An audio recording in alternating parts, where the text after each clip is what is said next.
밤에 오신 모든 분들과 영상으로 예배드리는 모든 분들에게 하나님의 축복과 보호와 은혜와 평강이 함께 하시기를 축원합니다.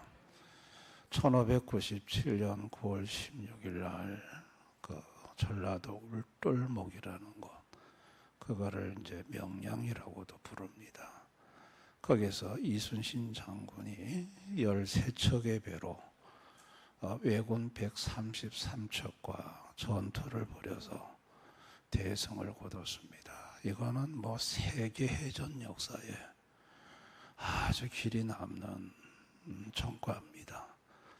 2개월 전에 이순신 장군보다 5살이 위고 무과급제를 앞서했던 원균이 선조대왕한테 이순신을 모함했습니다. 이순신이 바다에서 왕처럼 행사합니다. 그 말을 들은 선조가 이순신 3도 수군 통제사 직위를 해제하고 원균을 그 자리에 앉혀서 선조가 부산 앞바다에 있는 왜군을 당시 160척의 군함을 가지고 가서 공격하라고 명령을 했습니다. 그때 원균이 끌고 가가지고 부산 앞바다에서 대패를 하죠. 다 이뤘습니다. 이걸 7천량 전투라고 합니다. 그래가지고 수군을 다 잃고 배도 다 잃고 돌아왔을 때 선조가 기가 막혀가지고 내가 무엇을 말하리요? 내가 무엇을 말하리요? 2번이나 선조가 언급을 하면서 이순신에게 할 말이 없다. 그렇지만 당신이 다시 3도 수군 통제사를 맡아줬으면 좋겠다. 그래가지고 이순신이 맡았잖아요. 이미 수군이 괴멸된 상태라 육지의 권율 장군을 도와서 왜군을 막아라 라는 명령이 왔을 때 그 이순신이 유명한 말이 있습니다. 나에게는 아직 12척의 배가 있습니다. 그 12척의 배가 그 부산 앞바다의 7천량 전투에서 도망쳤던 배입니다. 도망쳐가지고 숨어 있다가 나타난 배죠. 그 다음에 거기에 한 척이 더 보태서 13척이 됩니다. 1597년 9월 16일 드디어 13척의 배와 왜군 130척의 33척의 배가 명량 울돌목에서 만났습니다. 여러분, 그때 이순신 장군이 돌격을 하죠. 그런데 나머지 12척은 겁을 먹어가지고 2개월 전에 대패한 거 봤잖아요. 안 따라옵니다. 400m 정도의 거리가 있었다고 그래요. 이순신 장군 혼자 적신석에 들어가서 1시간을 싸웠다고 그래요. 그 모습을 보고 나머지 12척의 배가 합세를 해가지고 그때가 오후 1시에 이 울돌목의 물길이 우리나라 수군 쪽으로 오던 물길이 확 바뀌어서 왜군 쪽으로 물길 이게 하루 6번 바뀐답니다.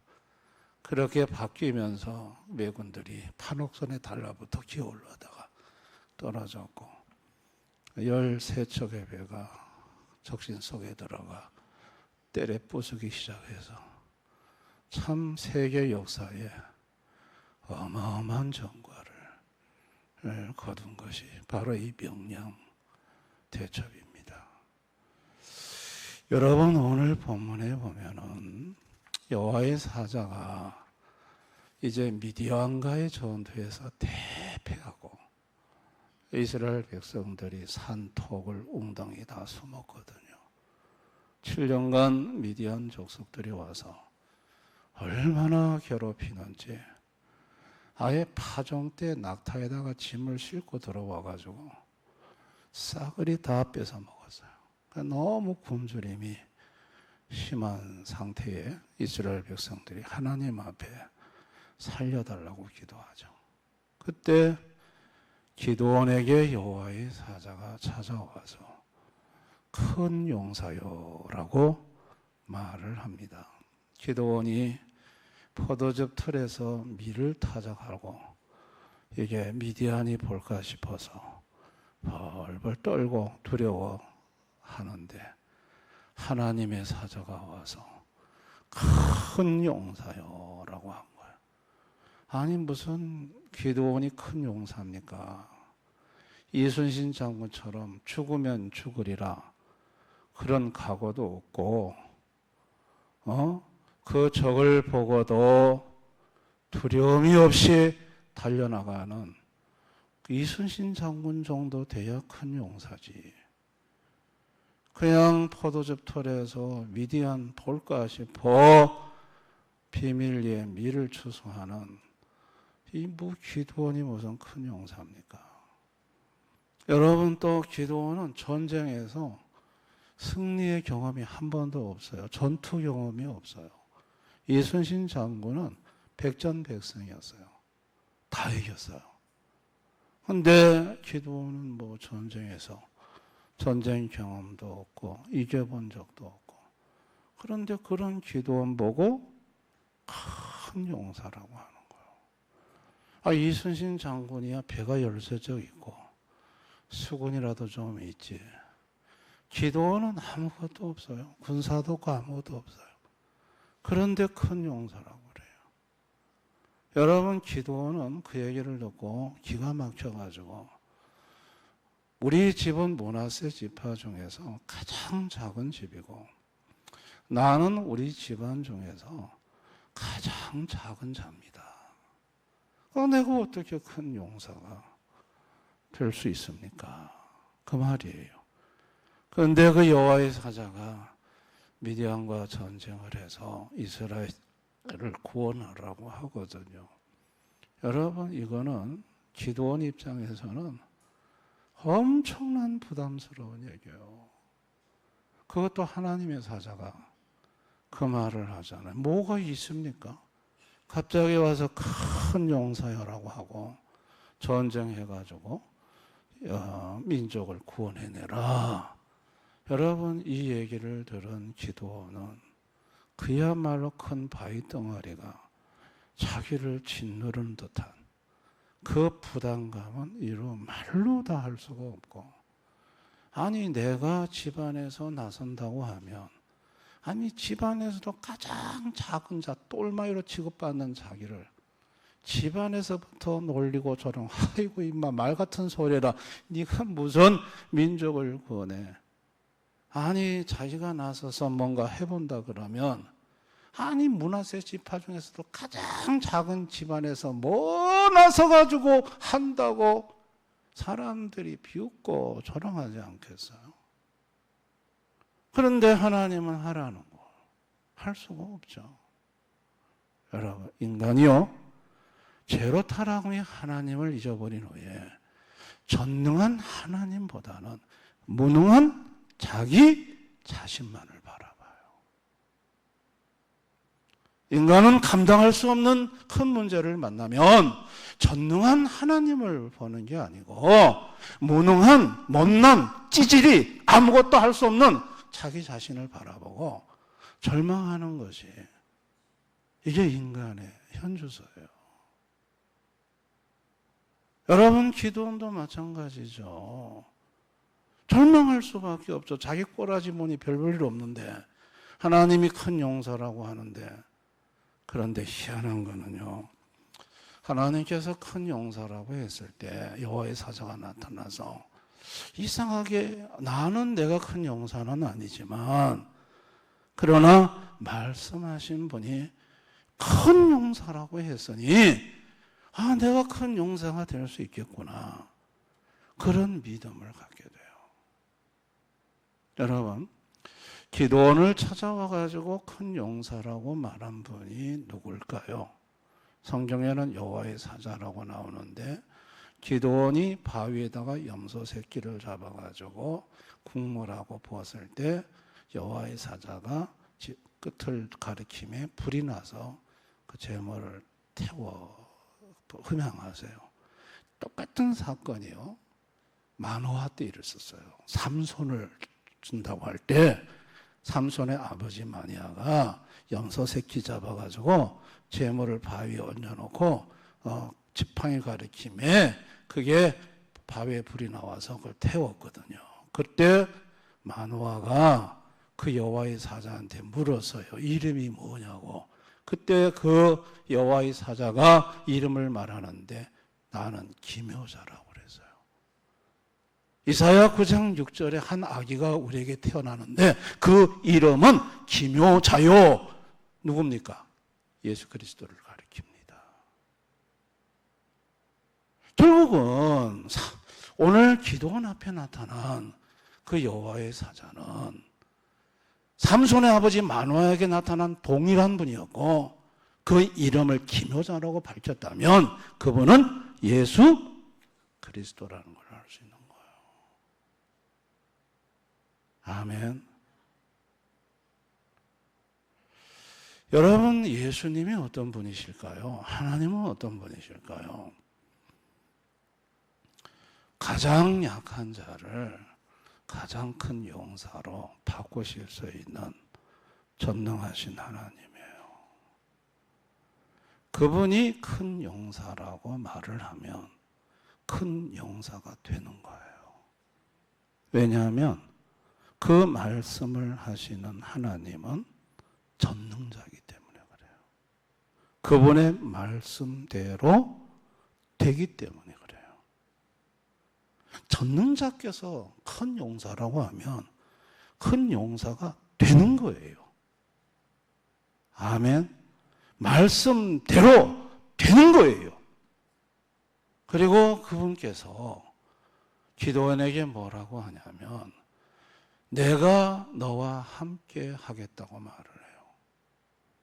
함께 하겠다고 하며 미디안 사람을 치는 것은 한 사람 치듯 한다고 말씀하셔요. 그러니까 걱정하지 말라는 거예요. 내가 너와 함께 하고 있다. 임마누엘 하고 있다. 네가 미디안하고 싸우면 네가 한 사람 치듯이 그 미디안의 바다의 모래깔처럼 많은 그 적군을 칠 것이다. 내가 함께 하고 있다.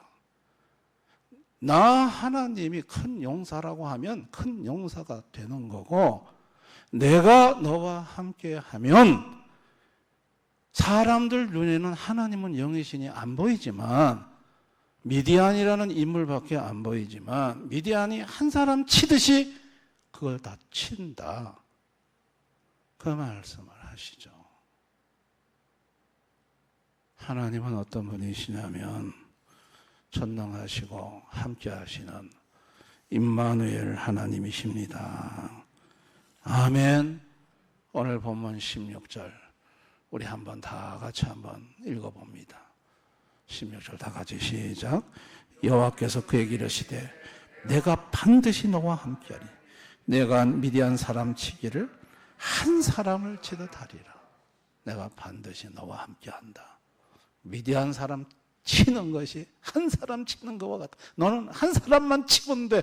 나머지는 내가 다 친다. 그거 아니겠어요? 여러분, 이 하나님이 육체로 오셨죠. 오셔가지고 갈릴리 어부들, 무식한 떠주이들 모았습니다. 참 그 당시에 갈릴리, 나사렛 갈릴리 사람 하면 그래서 그 사람들은 사회에서 아주 보잘것없는 사람으로 취급받았던 사람들이에요. 그런데 예수님이 제자들을 모아가지고 특별히 베드로에게 너의 이름을 게바라 반석이라 하리라. 네가 사람 낚는 어부가 될 것이다. 그 말을 해요.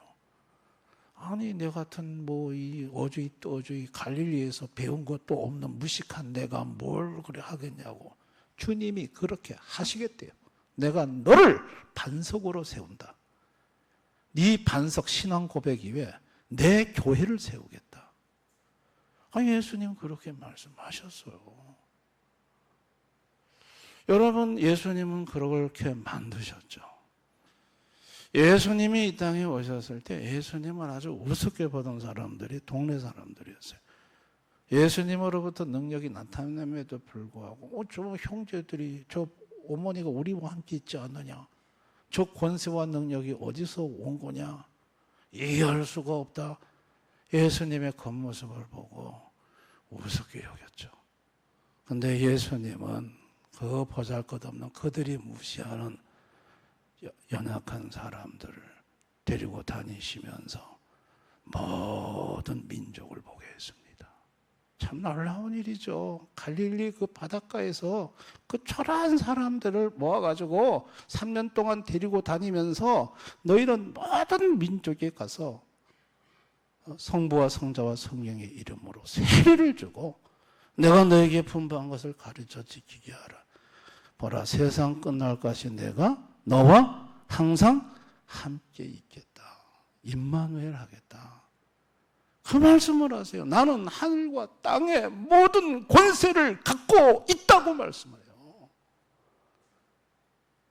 그리고 예수님은 그렇게 하시지요. 베드로가 한 사람에게 전도하다시피 전도했는데 3,000명이 회개하고 5,000명이 거꾸로져 돌아왔어요.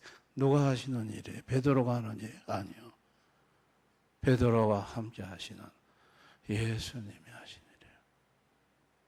아멘. 믿음이라는 건 뭘까요? 믿음이라는 거는요, 무능한 자기 자신을 보는 게 아니고 전능하신 하나님을 바라보는 게 믿음이에요.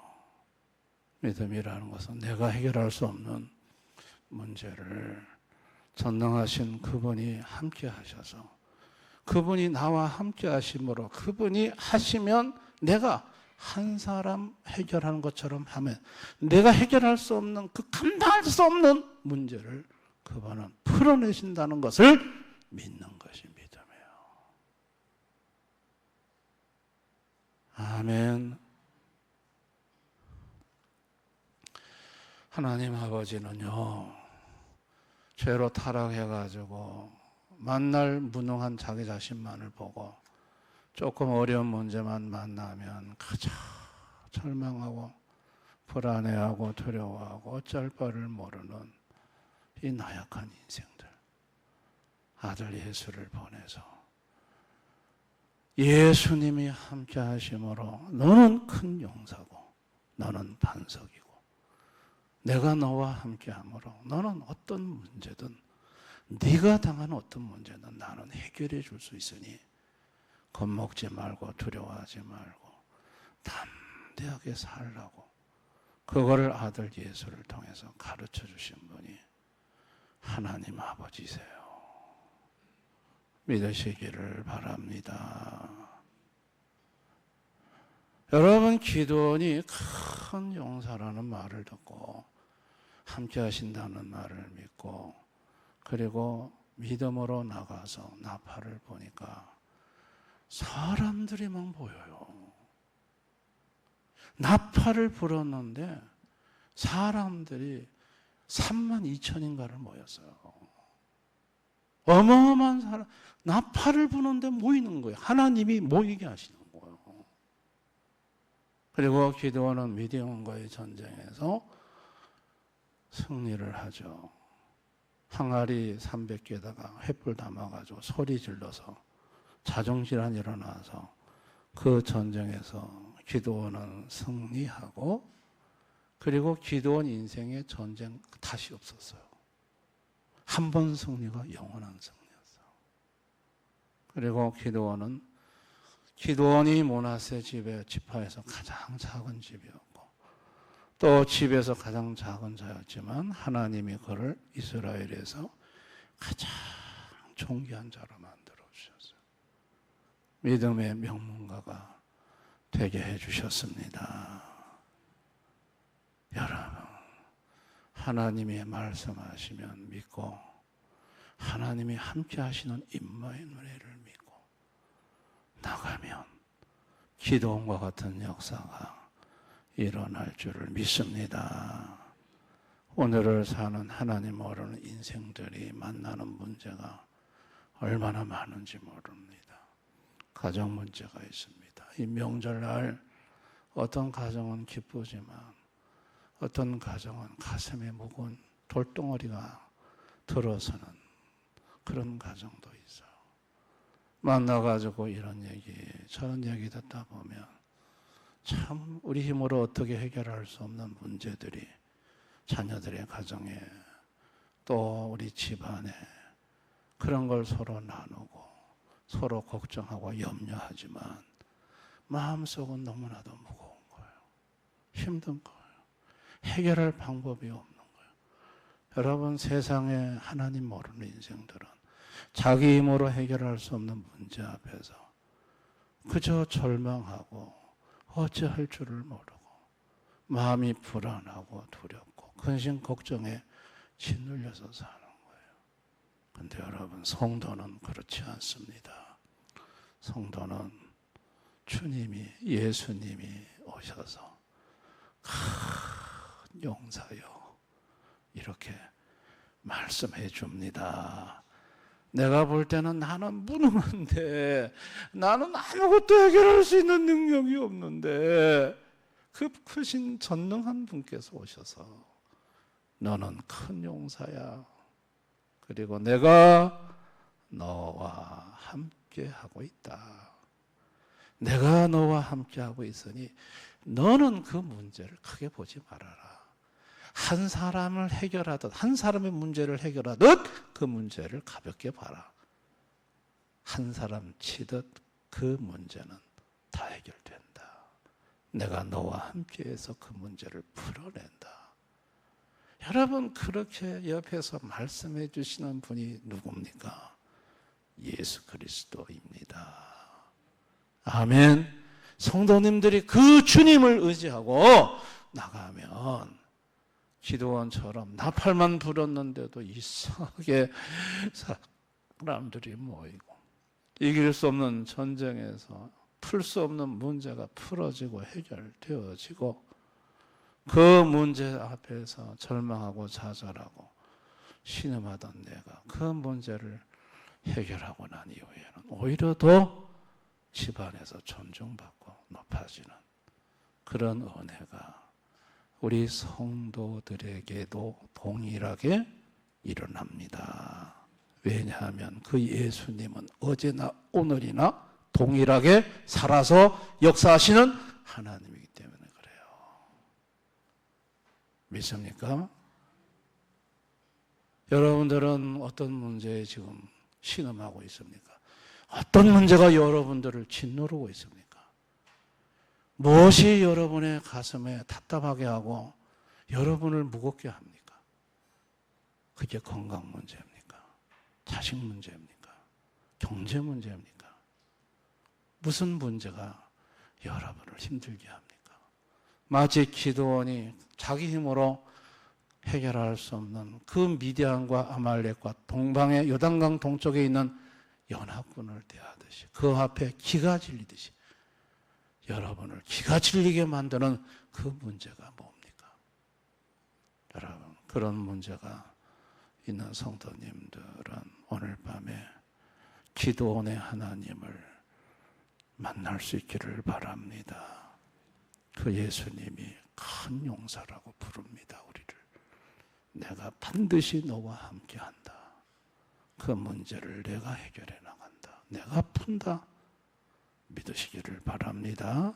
그 예수님을 붙들고 의지하고 나가면 여러분 오늘 밤에 이 말씀을 듣고 이 말씀의 하나님을 여러분의 하나님으로 삼으면 당장 마음속에 불안과 두려움이 사라지고 평안이 임할 것입니다. 그 예수님을 붙들고 한 걸음 한 걸음 내디디시면 여러분 삶에 기도원에 감당하지 못했던 그 문제가 해결되듯이 해결되는 역사가 있을 것입니다. 믿으시기를 바랍니다. 이 하나님 붙잡고 어려운 문제 앞에서 절망하지 말고 승리하면서 나아가는 우리 모두가 되시기를 주님의 이름으로 축원합니다. 찬송가 401장 부르고 우리 한번 통성으로 한번 기도하겠습니다.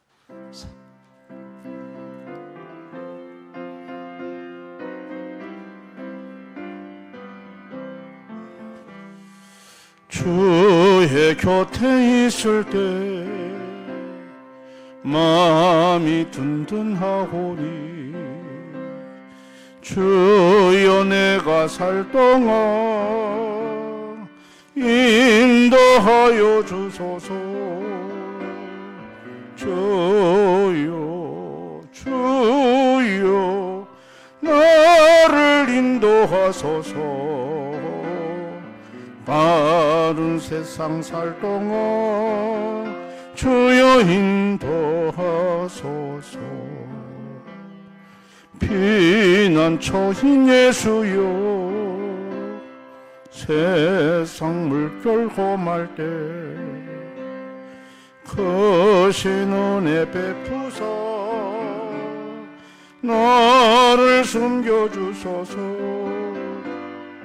주여 주여 나를 인도하소서. 바른 세상 살 동안 주여 인도하소서.